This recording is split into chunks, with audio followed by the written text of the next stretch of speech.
How are you supposed to act if you've killed people? You know, you're supposed to have blood dripping from your mouth and all that, fangs. Police now believe Franklin murdered at least 20 people before he was locked up in 1980. Hey, what's up, babe? How's it going? He's a serial killer, but he'd rather you didn't call him that.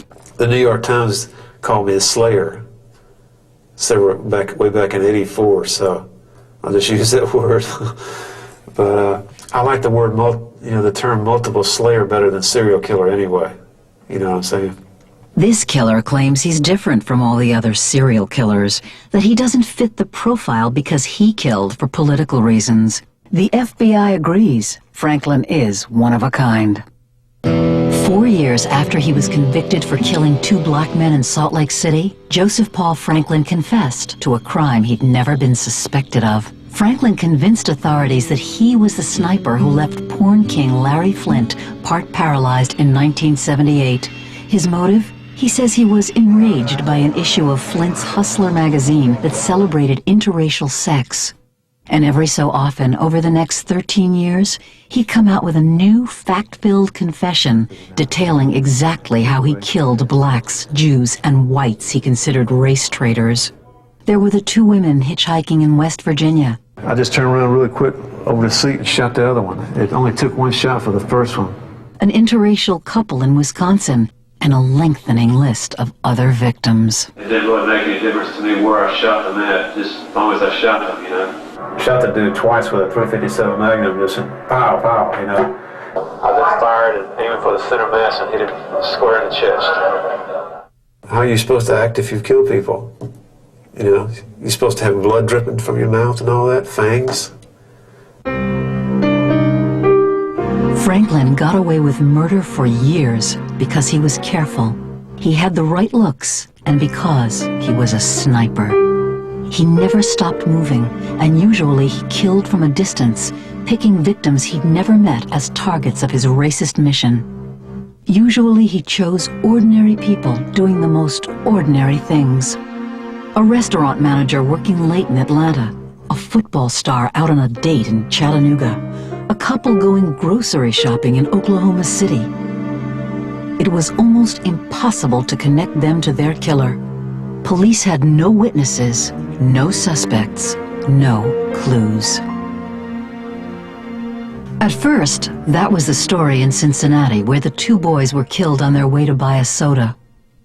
But soon, Mike O'Brien of Cincy Homicide heard there was a suspect in the Utah jogger killing, a crime very similar to the murder of the boys. Detective O'Brien acted on a hunch and released Joseph Paul Franklin's picture to the local press. Sure enough, a woman came forward. Once she saw Franklin's picture on television, something took for her, and she said, "I've seen that guy before. That's who I bought this guitar from." And it was right at the time the homicides occurred. He was staying in a motel across the river. She had bought a guitar, and he had also asked her if she was interested in buying a gun. That spooked her. The guitar had Franklin's fingerprints on it, so 6 months after the murders, O'Brien could prove Franklin was in Cincy that night. But that didn't make a legal case against him. By 1997, Franklin had confessed to shooting 16 people, but he would never talk to Mike O'Brien. If he tells you he did something, you can usually take it to the bank that he did it. And he usually will be able to recall a lot of things about these crimes. And he's done that. He's done that around the country. Madison, Wisconsin, Chattanooga, Tennessee, St. Louis, Falls Church, Virginia. I mean, he's given information that only the murderer would know to assure us that Franklin's the one involved in this. These agencies didn't have a clue he was involved in some of these things. We knew he was involved in ours. We couldn't prove it. Between 1984 and 1997, 5 states used Franklin's confessions to bring him to trial. He was convicted 5 more times. O'Brien attended all 5 trials, hoping Franklin would talk to him about Cincinnati. Detective Mike O'Brien had written me letters, over and over again over the years, had contacted have traveled actually other places where I've been, tried Salt Lake City, Wisconsin, and was trying to get me you know, to talk to him. But over all those years, Franklin only sent one response to O'Brien's entreaties. Quote, if my guts were on fire, he wouldn't piss on them to put them out. That was the quote. And so I took that as a no. It never went away. It was always there. It was always that nagging thing about closure. To know that he did it and to not be able to bring him to justice bothered me. It bothered everybody that was involved in this, my partner, everybody that's worked on this case.